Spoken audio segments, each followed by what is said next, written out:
اعوذ باللہ من الشیطان الرجیم، بسم اللہ الرحمن الرحیم۔ پہلی محرم یعنی کہ اسلامی کیلنڈر، نیا سال بہت بہت مبارک ہو۔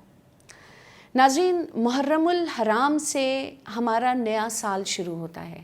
ہم مسلمانوں کا، اور اللہ رب العزت سے یہی دعا ہے کہ اللہ اپنے حبیب پاک کے صدقے میں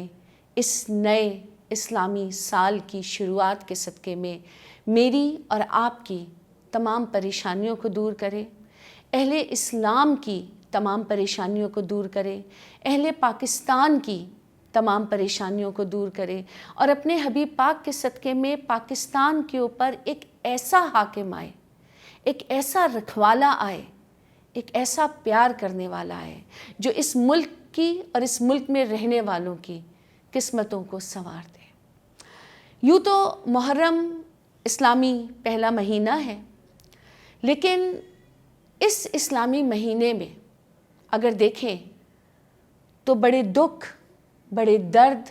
بڑے رنج اور غم چھپے ہوئے ہیں۔ آج پہلی محرم ہے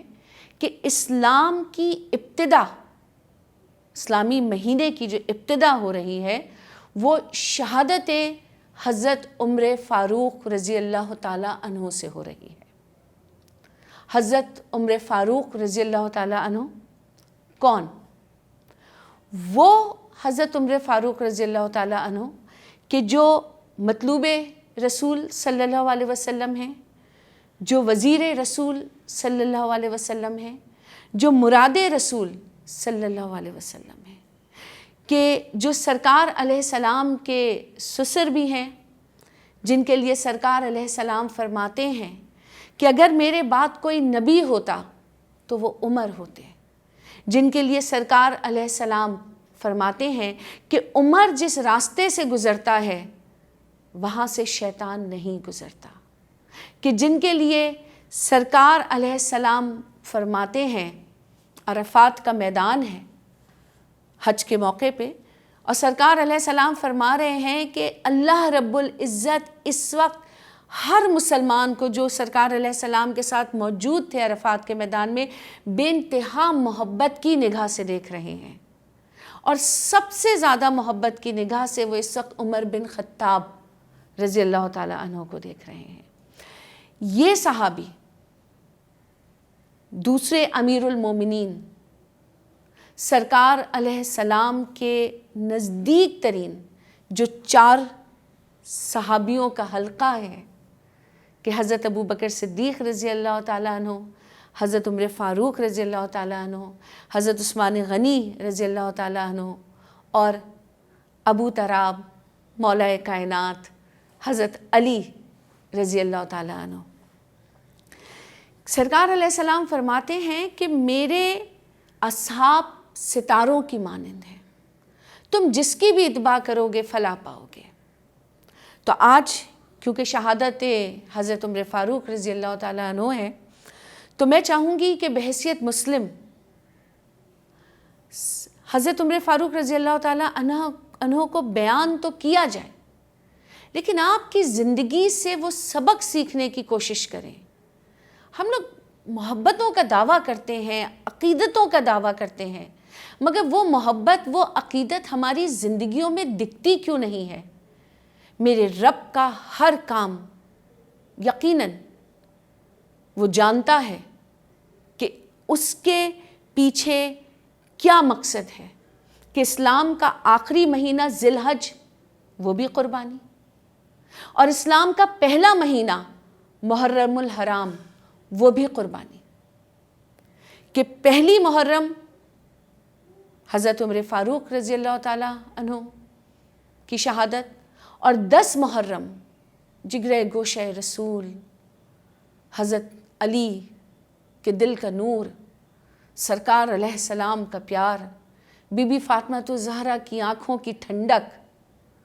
حضرت زینب کا مان، حضرت امام حسین ان کی شہادت۔ اور یہ وہ شہادتیں ہیں جو رہتی دنیا تک اپنا اثر چھوڑ گئیں۔ لیکن آج مسلمان بڑی بدقسمتی کا شکار ہے کہ ہم ذکر کرنے کے باوجود تعلیمات حاصل نہیں کرتے۔ حضرت عمر فاروق رضی اللہ تعالیٰ عنہ کے لیے کیا بیان کروں، کیونکہ آج آپ کی شہادت ہے تو ہم آج آپ کے ہی حوالے سے بات کریں گے کہ ابو لولو فیروز مردود جس نے آپ کو قتل کیا، 27 ذی الحج کو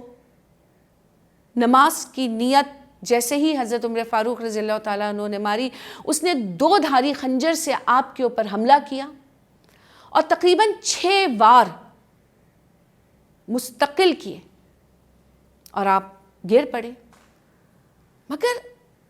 ذرا تعلیمات مصطفیٰ صلی اللہ علیہ وسلم کا اثر تو دیکھیے کہ امیر المومنین گر گئے، لیکن آگے بڑھ کے دوسرے صحابی نے مختصر ترین آیات کا استعمال کرتے ہوئے نماز ختم کرائی۔ اور جب حضرت امیر المومنین عمر فاروق رضی اللہ تعالیٰ عنہ کو گھر لے گئے اور آپ کو ہوش آئے اور آپ بولنے کے کچھ قابل ہوئے، تو آپ نے سب سے پہلے یہ پوچھا کہ مجھ پہ حملہ کس نے کیا؟ تو بتایا گیا کہ ابو لولو فیروز نے کیا۔ تو آپ نے کہا اللہ کا شکر ہے کہ مجھے مارنے والا کوئی مسلمان نہیں ہے، کیونکہ وہ جانتے تھے کہ مسلمان اگر مسلمان کا قتل کرے گا تو کتنے شدید فتنے جنم لیں گے جو ہم نے بعد میں دیکھے۔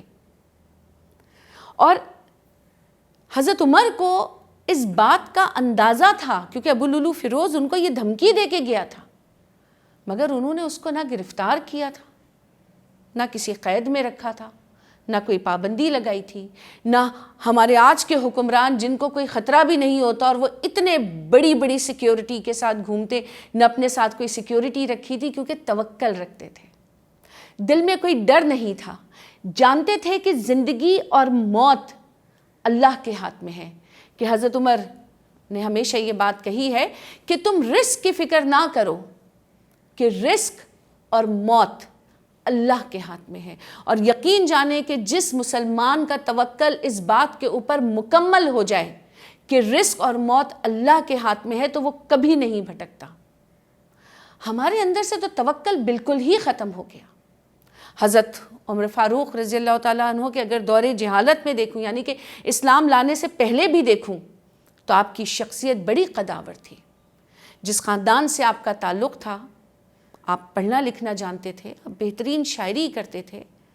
آپ کو جھگڑے ختم کرانے کے لیے، فیصلہ کرانے کے لیے بھیجا جاتا تھا، عدل کرنے میں آپ کا کوئی ثانی نہیں تھا، لیکن ظاہر ہے اپنے دین کے بڑے پکے تھے، سرکار علیہ السلام سے بہت زیادہ نفرت رکھتے تھے۔ اسلام لانے سے پہلے کی بات کر رہی ہوں، نبوت کے تقریباً 6 سال کے بعد آپ اسلام لے کر آئے ہیں، لیکن اس سے پہلے آپ سرکار علیہ السلام کے بدترین دشمنوں میں سے تھے۔ آپ نے عام فہم میں ہمیشہ یہی واقعہ سنا کہ جب وہ اپنی بہن سرکار علیہ السلام کو نعوذ باللہ قتل کرنے کی غرض سے نکلے، کیونکہ اہل قریش نے بیٹھ کے اس وقت یہ فیصلہ کیا تھا، جو سردار تھے، کہ سرکار علیہ السلام کو قتل کیا جائے، تو حضرت عمر نے کہا کہ میں یہ کام کروں گا۔ انہوں نے کہا بے شک عمر، تمہارے علاوہ یہ کام اور کون کر سکتا ہے؟ اور آپ تلوار لے کے نکلے تو راستے میں ایک شخص ملا اور اس نے کہا کہ محمد کو تو بعد میں ماننا صلی اللہ علیہ وسلم، پہلے اپنے گھر کی تو خبر لو۔ اور یہ واقعہ ہم بہت پڑھتے ہیں کہ پھر آپ اپنے گھر تشریف لے گئے اور آپ کی بہن فاطمہ بنت خطاب اور ان کے شوہر جو تھے، پھر ان سے آپ کا جھگڑا ہوا، آپ نے انہیں مارا اور پھر سورہ طٰہٰ کی تلاوت کی گئی اور آپ کے ہاتھ سے تلوار گر گئی۔ لیکن اللہ نے اس دل کو نرم کرنا پہلے سے شروع کر دیا تھا۔ ہمیں اور بھی روایتیں ملتی ہیں کہ ایک مرتبہ سرکار علیہ السلام جب خانہ کعبہ کی طرف جا رہے تھے تو حضرت عمر نے ان کا پیچھا کیا، اور اس پیچھا کرنے میں کوئی نیک نیتی شامل نہیں تھی۔ سرکار علیہ السلام نے نماز کی نیت باندھ لی تو حضرت عمر کو یہ شوق ہوا کہ وہ سنے کہ یہ پڑھ کیا رہے ہیں، اور جب انہوں نے قرآن کی وہ صورتیں سنی تو دل تو وہیں سے پگھلنا شروع ہو گیا تھا کہ انہوں نے سنا کہ نہ یہ کوئی شاعر کا کلام ہے، یہ تو کچھ اور ہی چیز ہے، اور وہ وہاں سے واپس پلٹ آئے بغیر سرکار علیہ السلام کو کوئی نقصان پہنچائے۔ لیکن جب کعبے میں سرکار علیہ السلام اور ان کے ساتھ حضرت ابو بکر صدیق رضی اللہ تعالیٰ عنہ کو بہت زیادہ کفار نے تکالیف پہنچائیں کہ حضرت ابو بکر صدیق رضی اللہ تعالیٰ عنہ بھی سرکار علیہ السلام کو بچاتے ہوئے بالکل مرنے کے نزدیک پہنچ گئے تھے، اور جب ان کو ان کے گھر لایا گیا اور سرکار علیہ السلام کو دوسرے صحابی کے گھر لے جایا گیا، تو ابو بکر صدیق رضی اللہ تعالیٰ عنہ ہوش میں آتے ہی انہوں نے پوچھا کہ سرکار علیہ السلام محمد رسول اللہ صلی اللہ علیہ وسلم کیسے ہیں، جس سے آپ کے وہ رشتہ دار ناراض بھی ہوئے جو اہل ایمان نہیں تھے؟ آپ کی والدہ نے دودھ آپ کو پیش کیا تو آپ نے کہا نہیں، جب تک مجھے محمد صلی اللہ علیہ وسلم کی اطلاع نہیں ملے گی میں دودھ کا ایک گھونٹ نہیں پیوں گا۔ اور پھر اپنی والدہ اور حضرت عمر کی بہن کو انہوں نے بلایا تھا، فاطمہ بنت خطاب، ان کے ساتھ وہ ان صحابی کے گھر لے گئے، سرکار علیہ السلام کو دیکھ کر آپ کو سکون آئے، پھر آپ سرکار علیہ السلام کے گلے سے لگ کر بہت روئے۔ اس وقت سرکار علیہ السلام نے اللہ رب العزت سے یہ دعا کی کہ میرے رب مجھے ایک عمر دے دے، کہ مکے میں 2 عمر تھے، کہ عمر بن ہشام اور عمر بن خطاب، اور سرکار علیہ السلام کا دل یقیناً حضرت عمر بن خطاب کی طرف مائل تھا، اور اللہ رب العزت کی بھی پسند حضرت عمر بن خطاب تھے، تو مراد رسول صلی اللہ علیہ وسلم بن گئے۔ اور اس کے دوسرے ہی دن آپ کی بہن کے گھر کا واقعہ ہوا کہ جو آخری ضرب پڑی اس پگھلتے ہوئے دل کے اوپر، اور آپ سرکار علیہ السلام کی بارگاہ میں تشریف لے آئے، اسلام قبول کیا، کلمہ حق پڑھا، اور آپ کے کلمہ حق پڑھنے کے بعد جو مسلمان ان صحابی کے گھر موجود تھے انہوں نے نعرہ تکبیر کا نعرہ اتنے زور سے لگایا کہ اہل مکہ نے وہ آواز سنی، اور حضرت عمر کے اسلام قبول کرنے کے بعد مسلمانوں نے کھلے عام کعبے میں نماز پڑھنی شروع کی، اور حضرت عمر پہرا دیتے تھے، اور کسی کافر میں اتنی جرت نہیں تھی کہ وہ آ کے حضرت عمر سے مڈبھیر کرتا۔ یہ حضرت عمر کا روب تھا، یہ ان کا دبدبہ تھا کہ ہجرت کے وقت اپنے گھوڑے پہ سوار ہو کر کعبے پہ آئے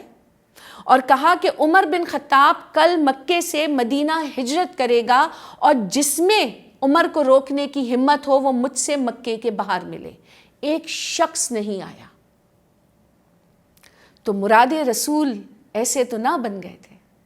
اور پھر سرکار علیہ السلام سے اتنی محبت کی، اتنی محبت کی، اتنی وفا کی کہ آپ کے جانثاروں میں سے اول ترین جانثاروں میں شامل ہو گئے،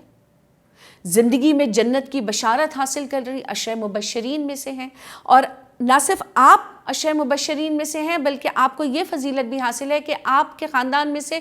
2 لوگ، حضرت سعید جو آپ کے بہنوئی بھی ہیں، حضرت فاطمہ بنت خطاب کے شوہر جو اسلام آپ سے پہلے لائے تھے، اور آپ دونوں کو جنت کی بشارت ملی، دونوں 10 مبشرہ میں شامل ہیں۔ ناظرین، حضرت عمر بن خطاب رضی اللہ تعالیٰ عنہ بڑے عدل پسند تھے۔ جب آپ حاکم وقت بنے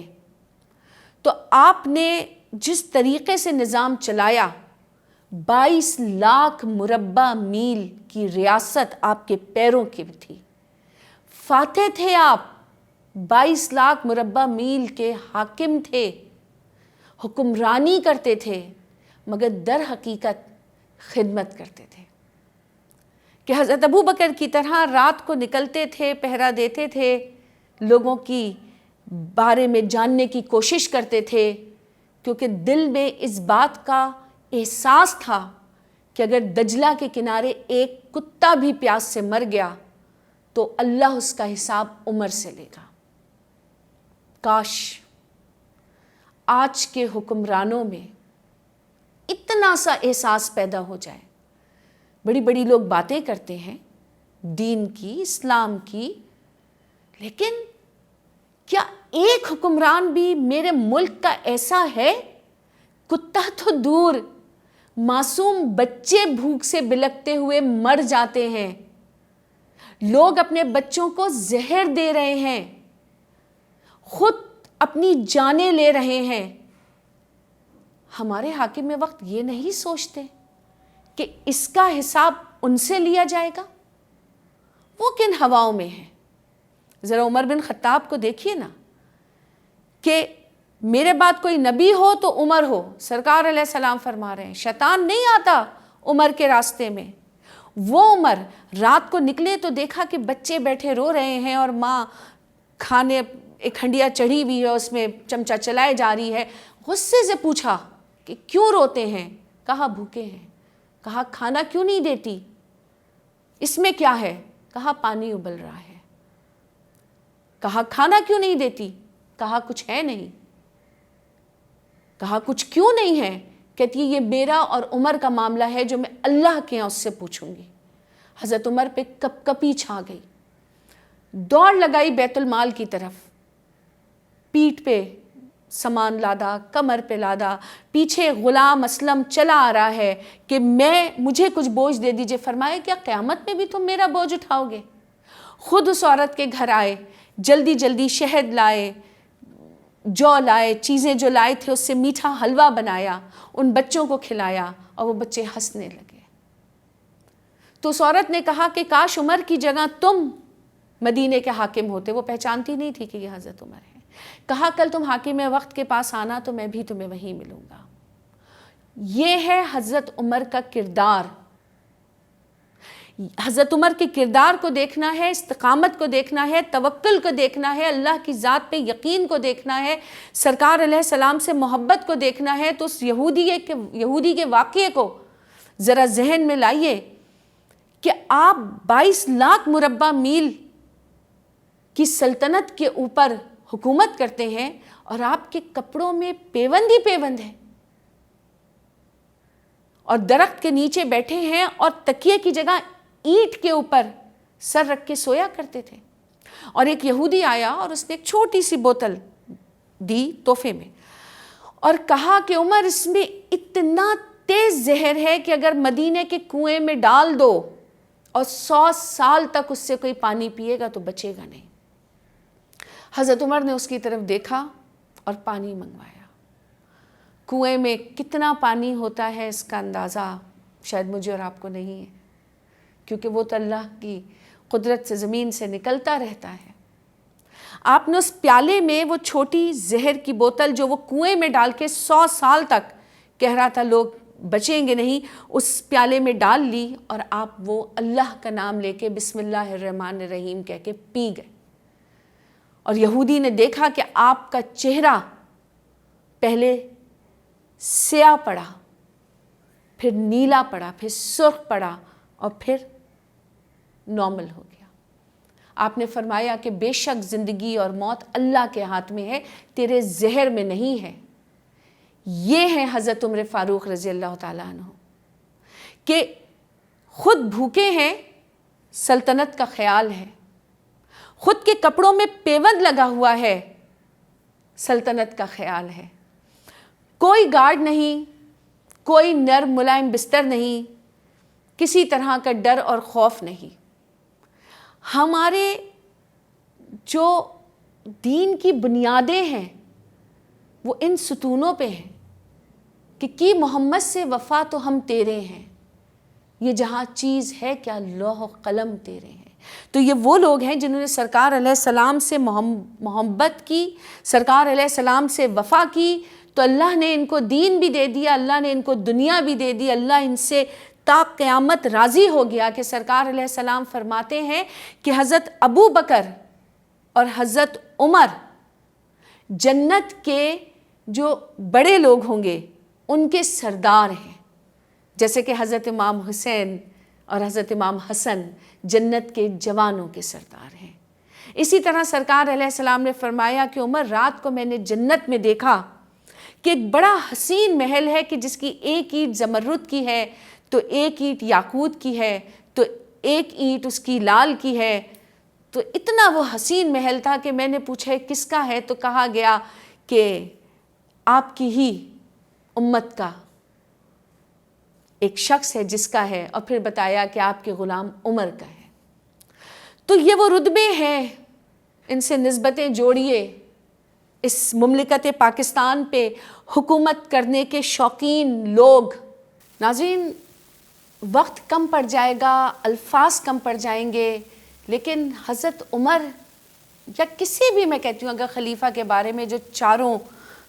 مینار ہیں سرکار علیہ السلام کے ارد گرد، کسی کے بارے میں بھی میں بات کروں تو نہ الفاظ اتنے رہتے ہیں، نہ وقت اتنا رہتا ہے، وہ گزر جاتا ہے اور آپ کے بارے میں گفتگو ختم نہیں ہو سکتی. کہ حضرت عمر کیا، جب میں وہ واقعہ پڑھتی ہوں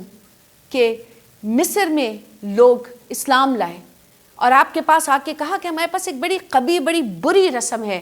کہ ہمیں ہر سال نیل کو اپنے علاقے کی ایک حسین و جوان لڑکی زندہ ڈالنی پڑتی ہے کہ اگر ہم یہ نہیں کرتے تو نیل سوکھ جاتا ہے،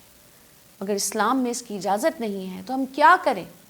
حضرت عمر نے کاغذ و قلم منگوایا اور نیل کو خط لکھا کہ اے نیل، اگر تو اللہ کی مرضی سے بہتا ہے تو تو بہ، اور اگر تو اپنی مرضی سے بہتا ہے تو تجھ کو بہانا ہمیں آتا ہے. اور کہا کہ یہ خط نیل میں ڈال دو. اور وہ دن اور آج کا دن کہ نیل کا بہاؤ نہیں رکا. اور آج میں اپنے ملک کے سیاستدانوں کو دیکھتی ہوں، حکمرانوں کو دیکھتی ہوں، حکمرانی کرنے کے شوقین لوگوں کو دیکھتی ہوں، حکمرانی کے لیے لڑنے مرنے کٹنے والے لوگوں کو دیکھتی ہوں. پاور ریس کہ مائٹ از رائٹ کا زمانہ ہے. تو آپ کو کبھی ڈر نہیں لگتا؟ کبھی سوتے ہوئے یہ خیال نہیں آتا کہ کیا پتہ اس رات کی صبح ہی نہ ہو؟ اپنی اولادوں کو حکمرانی کی طرف لاتے ہوئے اس بات کا ڈر نہیں لگتا کہ جب لوگوں نے حضرت عمر سے کہا تھا کہ عبداللہ بن عمر کو اپنی جگہ کیوں نہیں دیتے، تو آپ نے فرمایا کہ عمر کے خاندان کے لیے اتنا ہی کافی ہے کہ صرف ایک شخص اللہ کے حساب کا جواب دے ہو. وہ اپنے بیٹے کو نہیں چاہتے تھے کہ وہ حاکم بن کے اللہ کے آگے حساب دے، کہ یہ بڑا سخت عمل ہے. کہ حضرت عمر کے جنہیں زندگی میں جنت کی بشارت ملی ہوئی ہے، اس دنیا سے رخصت ہوتے ہوئے، جیسے میں نے آپ کو بتایا کہ 27 ذی الحج کو ابو لولو فیروز مردود نے ان کے اوپر حملہ کیا تھا اور پہلی محرم الحرام کو انہیں شہادت نصیب ہوئی، تو اپنا چہرہ اپنے بیٹے سے کہا تھا گود پہ سے ہٹا کے زمین پہ لٹا دو، اور ریت میں رگڑ رہے تھے کہ میرے رب اگر تو نے مجھے معاف نہ کیا تو عمر کدھر جائے گا. یہ خوف ہے ان کا. تو کیا آج میرے اس مملکت پاکستان کے کسی حکمران کو رات کو سوتے ہوئے ڈر نہیں لگتا کہ اگر صبح نہ ہوئی تو رب کو کیا منہ دکھاؤں گا؟ کہ میری گردنوں کے اوپر کتنے معصوم لوگوں کا خون آ چکا ہے. خدا را جس سے بھی محبت کا دعویٰ کرتے ہیں اس کی تعلیمات پہ عمل کیجئے. یہ ملک آپ کا ہے، یہ ملک میرا ہے، یہ ملک ہم سب کا ہے. اس کو دینا شروع کیجئے، کیونکہ اب اس میں مزید گنجائش نہیں ہے کہ اس کو نوچ کے کھا لیا جائے.